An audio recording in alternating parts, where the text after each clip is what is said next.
Hello viewers, তোমরা সবাই কেমন আছো? আশা করছি তোমরা সবাই অনেক ভালো আছো। আজকে আমি তোমাদেরকে আমার গণিত পঞ্চম শ্রেণীর 100, 101 এবং 102 তিনটে পৃষ্ঠা সুন্দর করে বুঝিয়ে সমাধান করে দেখাবো। তোমরা ভিডিওটা প্রথম থেকে শেষ পর্যন্ত মন দিয়ে দেখো, ঠিক আছে? আগের সমস্ত পৃষ্ঠা আমি অলরেডি সমাধান করে দিয়েছি। যে সমস্ত বন্ধুরা এখনো দেখোনি, আজকের ভিডিও ডেসক্রিপশন বক্সে প্লেলিস্টের লিঙ্ক দেওয়া আছে, ওখানে ক্লিক করে ভিডিওগুলো দেখে নেবে। ভিডিও শুরু করার আগে তোমাদের কাছে একটা ছোট অনুরোধ, যারা এখনো আমাদের এই চ্যানেলটাকে সাবস্ক্রাইব করোনি তারা প্লিজ চ্যানেলটাকে সাবস্ক্রাইব করে দিও, আর যারা সাবস্ক্রাইব করে রেখেছো তাদেরকে অসংখ্য অসংখ্য ধন্যবাদ। এখানে 100 নম্বর পৃষ্ঠা দেখো কী বলছে, পুরো ব্ল্যাকবোর্ড রং করি। বলছে আজ আমরা শ্রেণীকক্ষের ব্ল্যাকবোর্ড রং করব, অনেকে মিলে রং করব, ঠিক আছে? তাহলে এখানে দেখো মোট 8টা ভাগ আছে, ঠিক আছে? 8 ভাগে কি আমি করলাম, মানে 8 ভাগের 2 ভাগ, মানে 2 এর 8 অংশ। তারপরে দেখো রেহানা করলো 2 এর 8 অংশ, মানে 2 অংশ কি আমি করেছিলাম, বাকি 2 অংশ করলো রেহানা। তাহলে কি 4 ভাগ হয়ে গেল। তাহলে 2 এর 8, 2 এর 8 করেছে, ও 2 এর 8 করছে। তাহলে মাহবুদ করলো কত, 1 এর 8 অংশ, মানে মাহবুদ করেছিল যে 8 ভাগের 1 ভাগ। তাহলে 4 ভাগ তো আগেই আমি আর রেহানা করেছিলাম, মাহবুদ আরেক ভাগ করেছে, তাই আরেক ভাগ রং করা আছে। রেখা করলাম, তাহলে কত, রেখা করলো 3 ভাগ, তাহলে 8 ভাগে 3 ভাগ করলো রেখা। তাহলে আমরা মোট রং করলাম কত, তাহলে মোট রং করলাম মানে কি মোট যোগ করতে হবে, ঠিক আছে? তাহলে আমরা 3টাকে যোগ করে নেবো। তাহলে 4টাকে 2 এর 8, 2 এর 8, 1 এর 8, 3 এর 8। তাহলে প্রত্যেকটা হর সমান, তাহলে হর একই লিখে দিয়ে তারপর কী করলাম, উপরের সংখ্যাগুলোকে যোগ করে দিলাম। যেহেতু হরগুলো সব সমান, তাই এখানে লসাগু করার কোনো গল্প নেই। তাহলে এবার টোটালটাকে যোগ করলে 8 এর 8 হয়, 8 হয়। তার নিচে 8 আছে, 8/8 অংশ সমান কি কাটাকুটি করলে কি 1 হয়। 1 অংশ মানে কি সম্পূর্ণ অংশ। তাহলে সম্পূর্ণ বোর্ডটা রং করলাম, সম্পূর্ণ মানে কি 1 অংশ। এবার ধরো 101 নম্বর পৃষ্ঠা বলছে একটা বাড়ির 6/7 অংশ রং করা হয়েছে, দেখি বাকি আছে কত। তাহলে আমি ধর কত অংশ তো জানি না, তা ধরে নেবো সম্পূর্ণ অংশ সমান 1 অংশ। তাহলে 1 অংশ থেকে 6/7 অংশ রং করা হয়েছে। তাহলে 1 থেকে 6/7 যদি বিয়োগ করে দিই, তাহলে দেখি যে কত বাকি আছে। তাহলে দেখো এখানে কিছু না, মানে কি এখানে কিছু না, মানে 1 আছে, তাহলে 7 একে 7, তাহলে লসাগু 7 হচ্ছে। তাহলে এখানে 7 আছে, মানে এই 7কে তুমি 1 দিয়ে ভাগ করো, ভাগফল কত 1 বেরোবে, ওই 1টাকে ভাগফল 7 বেরোবে, ওই 7টাকে লব দিয়ে গুণ করো, তাই কত হয়। দেখ এটা এমন করেও করতে পারো, এমনি করে রাখবে। এখানে কিছু নেই, মানে কত 1 আছে, তাহলে 1 এর সঙ্গে 7 দিয়ে ভাগ করলে কত হয়, 7 হয়। তাহলে 7কে লবের সঙ্গে গুণ করো, 7 একে 7 বিয়োগ 7 একে 1 বেরোচ্ছে, ওই একটা লবের সঙ্গে গুণ করো 6, এরকম করে করতে পারো, ঠিক আছে? তাহলে 7 থেকে 6 বাদলে কত হয়, 1 এর 7। তাহলে এখানেও দেখো একই রকমভাবে আছে। এখানে কেমন আছে, হরটাকে রেখে দিচ্ছে 7 বেরোবে, তাই 7 রেখে দিচ্ছে একসঙ্গে। এটা যেমন আমি পুরোটা একসঙ্গে করলাম, সে আলাদা আলাদা করে 7 করে রেখেছে, ঠিক আছে? তাহলে 1 এর 7 অংশ। এবার তো কী বলছে, যে গত 3 দিনে সৌম্য একটি গল্পের বইয়ের যথাক্রমে 1 এর 9, 1 এর 3, 1 এর 18 অংশ পড়েছে।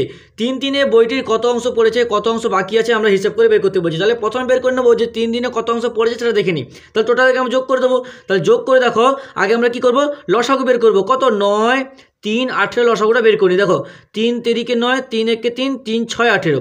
তাহলে এবার দেখো কি কত হচ্ছে, 3 একে 3, 1 রেখে দিলাম, 3 দুগুণে 6, তাহলে কত, 3 থেকে 9, 9 দুগুণে 18, 18 লসাগু। তাহলে 18 রেখে দিলাম। 9-এর সঙ্গে কত, মানে 18কে দিয়ে 9 দিয়ে ভাগ করি, ভাগফল কত বেরোচ্ছে, 2 বেরোচ্ছে। ওই দুটো লবের সঙ্গে গুণ করো, 2 গুণ 1 তাহলে 2। তাহলে তারপর দেখো 3 6, 18কে 6 দিয়ে, 18কে 3 দিয়ে মানে ভাগ করলে কত হয়, 6 বেরোয়। ওই ছেড়ে লবের সঙ্গে গুণ করো, তাহলে 6 হচ্ছে। 6 একে 6। তারপর দেখো 18-এর সঙ্গে 18কে 18 দিয়ে ভাগ করলে 1 হয় ভাগফল, ওই ভাগফলটা একটা লবের সঙ্গে দিয়ে গুণ করে নাও। এবার দেখো টোটালটাকে কাউন্টিং করো, টোটাল যোগ করলে কত হয়, 15। তাহলে 15/18 অংশ। তাহলে যেহেতু সম্পূর্ণ অংশ সমান কত, 1 অংশ, তাহলে সম্পূর্ণ অংশ থেকে আমি তাহলে যদি যত অংশ রং হয়েছে, মানে 3 দিনে পড়েছি, মানে 3 দিনে যতটা পড়েছি সেখান থেকে বিয়োগ করে দিই, তাহলে কতটা বাকি আছে পেয়ে যাবো। তাহলে সম্পূর্ণ অংশ থেকে 15/18 অংশটাকে বিয়োগ করেছে। এবার দেখো বিয়োগ করলে কত হচ্ছে, তাহলে এখানে তাহলে কী হবে, সম্পূর্ণ অংশ থেকে, তাহলে এখানে নিচে কিছু মানে 18 আছে। তাহলে ওই যে একটু আগে বললাম, তোমরা এমন করে করতে পারলে 18 লসাগু পাবে।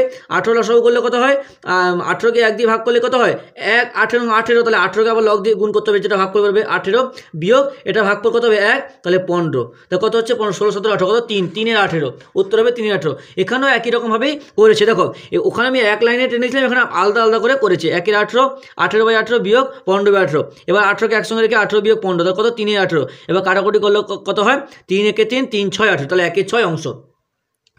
এবার দেখো পরেরটা কী বলছে, হেতেমপুর গ্রামের রাস্তা মেরামতের কাজ শুরু হয়েছে। প্রথম দিনে 1 এর 4 অংশ, দ্বিতীয় দিনে 1 এর 12 অংশ, তৃতীয় দিনে 4 এর 7 অংশ কাজ হয়েছে। 3 দিনে মোট কত অংশ কাজ হয়েছে, কত অংশ বাকি আছে আমাদেরকে বের করতে হবে। তাহলে আমরা কী করবো, আগে 3 দিনে কতটা কাজ হয়েছে যোগ করে নেবো, তারপরে সম্পূর্ণ অংশ থেকে বিয়োগ করে দেবো, তাহলে বুঝতে পারবো যে কতটা কাজ বাকি আছে। তাহলে কত আছে, 1 এর 4 কত, তারপর দ্বিতীয় দিন 1 এর 12 আর এটা 4 এর 7, এই কাজটা হয়েছে। তাহলে আমরা 4, 12, 7-এর লসাগুটা আগে ঝট করে বের করে নিই। তাহলে 4, 7, 4, 7, 12। তাহলে লসাগু বের করো। দেখো 4 একে 4, 7 রেখে দিলাম, 4 3 12। তাহলে কত হচ্ছে, 7 3 21, 21কে 3 দিয়ে গুণ করলে কত হয়, 21 3 3 একে 3, আর 3 একে 3, 3 একে 3, 3 দুগুণে ছয়, সরি এখানে দেখো 4 একে 4 7, মানে আমি যদি লসাগু এটাকে বের করি টোটালটাকে দেখো কি হয়, কত আছে 4 12 7, তাহলে 4 12 7 এই তিনটাই লসাগু আমরা বের করব। তাহলে দেখো লসাগুটা বের করে নিই। দেখো আমি যদি 2 এদিকে 2 দুগুণে 4, 2 6 12 7 রেখে দিলাম। তারপর দেখো 2 একে 2, 2 3 6, তারপর 7 যেমন রেখে দিলাম। তাহলে কত 2 দুগুণে 4, 4 3 12, 12 সাথে কত 84, তাহলে 84 লসাগু হচ্ছে তোমার 84, ঠিক আছে। তাহলে এখানে লসাগু 84, তাহলে আমি প্রত্যেকটা সমান 84 লিখতে পারি।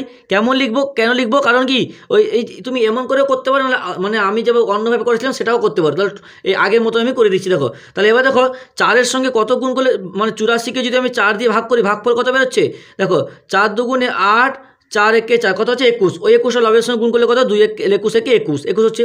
এবার দেখো 12, 12 7 84, ওই লবের সঙ্গে গুণ করো 7 একে 7। তারপর দেখো 7-এর সঙ্গে কত গুণ করলে 84, মানে 7কে কত দিয়ে ভাগ করলে 84 হচ্ছে, 84কে দিয়ে 7 দিয়ে ভাগ করি কত হয় দেখো 7 একে 7, 1 7 দুগুণ 14, 12, ওই 12টা লবের সঙ্গে গুণ করো, 12 4 কত 12 একে 12, 12 2 12 3 12 4 48, তাহলে এটা কত 48।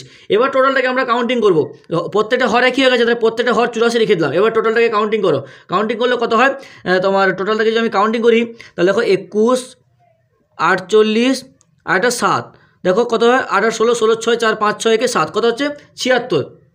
তাহলে আমি এখানে কত, সরি আগে সবগুলো বসিয়ে দিই, 21 7 48, তা কত হচ্ছে যোগ করলে 76-এর 84। এবার দেখো তাহলে সম্পূর্ণ অংশ সমান কত 1, ওই তাহলে যতটা পেয়েছি তার সঙ্গে সম্পূর্ণ অংশ বিয়োগ করবো, তাহলে 1 বিয়োগ 84, সরি 1 বিয়োগ 86/84, 1 বিয়োগ 76/84। তাহলে এবার বিয়োগ করি, যেমন আমরা লসাগু করি, তাহলে লসাগু কত হয় 84 হবে। তাহলে 84 একে 84, তাহলে 1 84 ভাগফল বেরোচ্ছে, তাহলে 84 করলাম। তারপর দেখো 84 আছে, তাহলে 84 মিলেছে, ভাগফল 1, তাহলে মানে বিয়োগ করলে কত হয়, সরি গুণ করলে 76। এবার 76 77 78 79 80 81 82 83 84, কত হচ্ছে 8, তাহলে 8/84। এবার দেখো একে যদি আমরা কাটাকুটি করি, 4 দুগুণে 8, 4 দুগুণে 8, 4 একে 4, কত হচ্ছে 2-এর 21 অংশ, বা তুমি এরকম করেও রাখলেও কোনো সমস্যা নেই। তাহলে হয়ে গেল, আশা করছি বুঝতে পেরেছো। তাহলে আজকে এতটাই থাক, পরের দিন আমরা পরের যে পেজটা আছে সেটা সমাধান করব। ভিডিওটিতে একটা লাইক করে তোমার অন্যান্য বন্ধুদের মধ্যে শেয়ার করে দিও প্লিজ।